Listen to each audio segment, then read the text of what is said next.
I kind of hesitate to say this, but I say it because I believe it.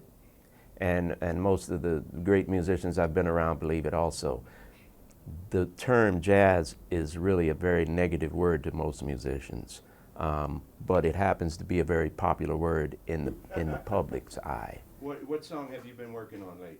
The greatest musicians I know all knew each other, whether you call them classical, whether you call them jazz, whether you call them this. I mean, Horowitz would go to see Bud Powell, Oscar Peterson, you know, and they would in turn go to see him. They didn't see the categories, you know. I mean, the musicians that I know, they abhor that word. Because if I'm locked into a category, that means I can't grow. I'm in a corral. I'm in a room with walls around me. You know, this is what you do. You do this. But music is the universe. And so that's what I want to do. I want to play music.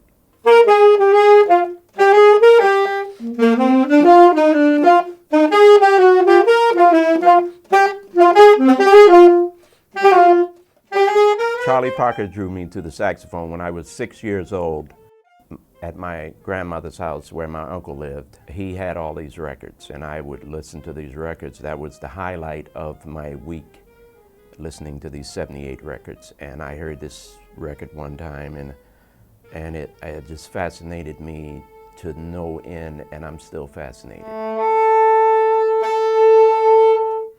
So I started performing for money when I was about 16.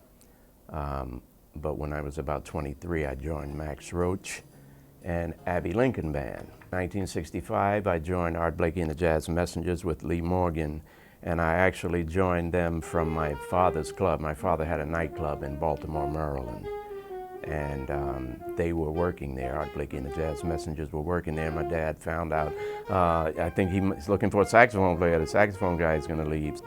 I started working with McCoy Tyner. I worked with Charlie Mingus. I worked with Max Roach again. I worked with Miles Davis.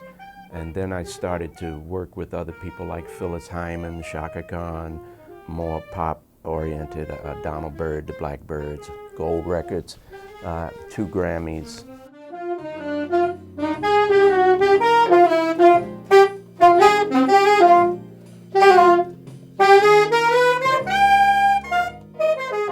It's a new instrument. It's a new arrival on the instrumental scene. As far as acoustic instruments is concerned, it was invented in the late 1800s by Adolphe Sax for the World's Fair in Paris. He wanted the facility of a woodwind instrument, but the power of a brass. And I think he did really good.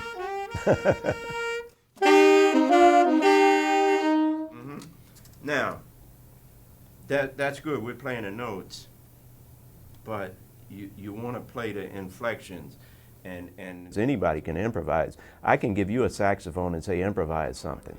It can be the worst thing you've ever heard, but you were improvising. Okay, so I think that word is not a powerful enough word. I call it composing. You're trying to, each chorus should be greater than the melody that you chose to do that on. That's what you're going for. And that's composition. That's not improvising. Improvising, you just play anything.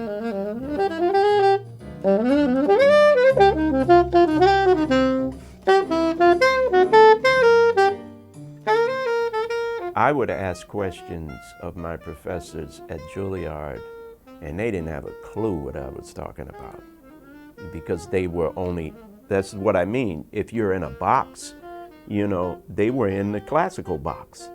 And so so somebody comes outside of that box and asks them a question, they don't know what you're talking about, you know? And so I don't want to be locked into a box like that. Music is too vast.